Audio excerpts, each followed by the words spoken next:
Good morning, how you going? It's literally just 6 a.m. It's been tossing and turning because I have a lot on my mind. Apologies for the robe, I just took the bins out, and I know Owen Benjamin doesn't like people wearing robes because it's kind of provocative, but it's okay, I'm not a provocative guy. So what I'm talking about, I had in my mind is, my father was born in 1959 in Perth, Applecross, near the river. And when he was born, in like 99% of cultures all around the world, it's unspoken moral law that women really value purity. Not for their sake as much, but for the sake of humanity. Because the ripple effect is gargantuan when women do not respect their purity. So there's been an orchestrated effort to devalue the respect for women and objectify them and give them the false illusion that extreme sexual liberty is progressive and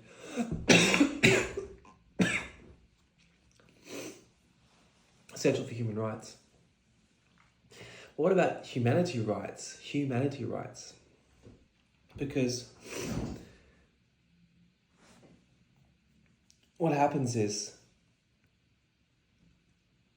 all throughout the world, all throughout human history, majority of cultures, the vast majority, monogamy is essential.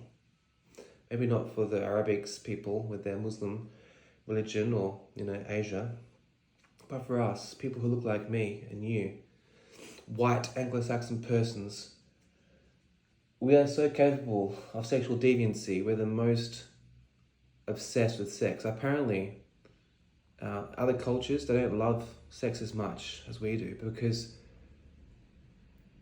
think about it. We used to live in severe winter, and I don't know what it is, but we need to have strong rules in place to restrain ourselves sexually, otherwise we go wild.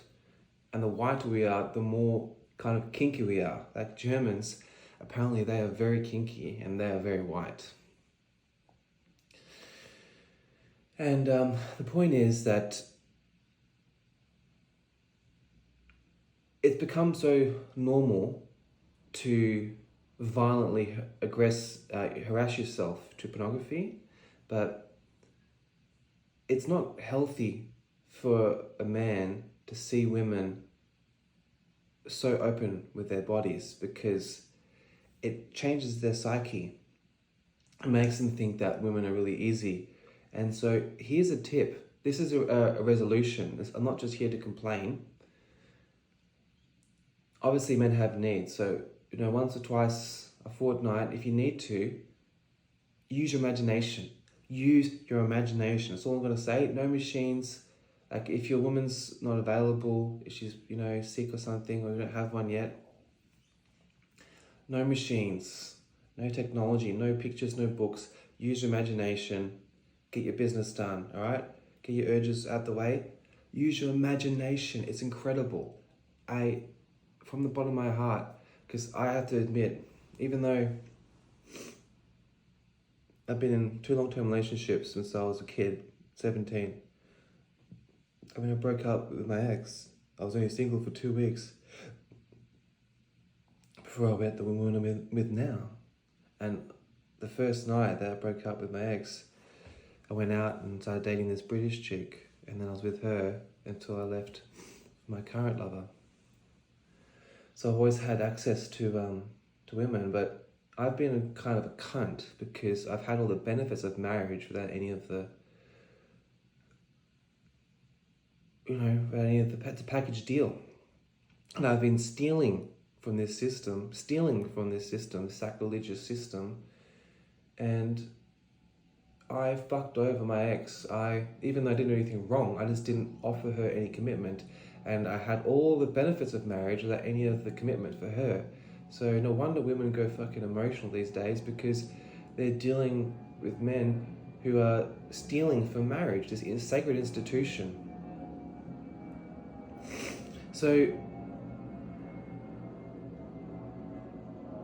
I watched this show, Fresh and Fit, and there's a couple of girls in there who do OnlyFans, and they didn't look genuinely in inner peace, because yes, you can get a few bits of bobs of coin, but at what cost? At what cost? If the entire society crumbles and collapses and there's nothing worth buying, what's the point of having a nice handbag if you've got nothing to put in it?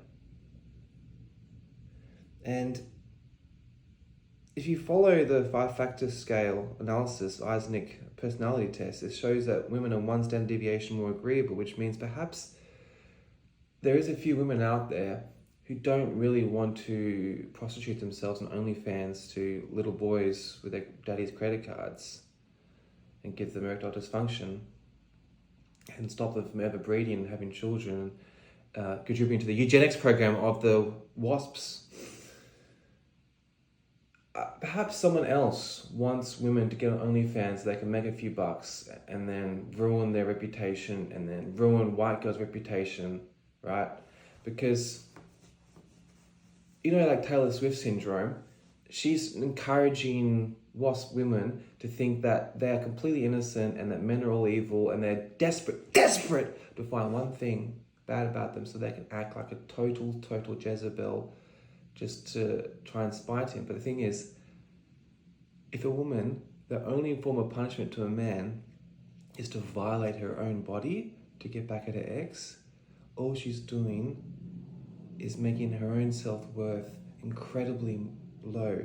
And all the ripple effect is that she's making it very hard for men to ever consider European, Western, liberal, democratic women as a possible mate. And you have to think 7 generations ahead, which means you're already a minority.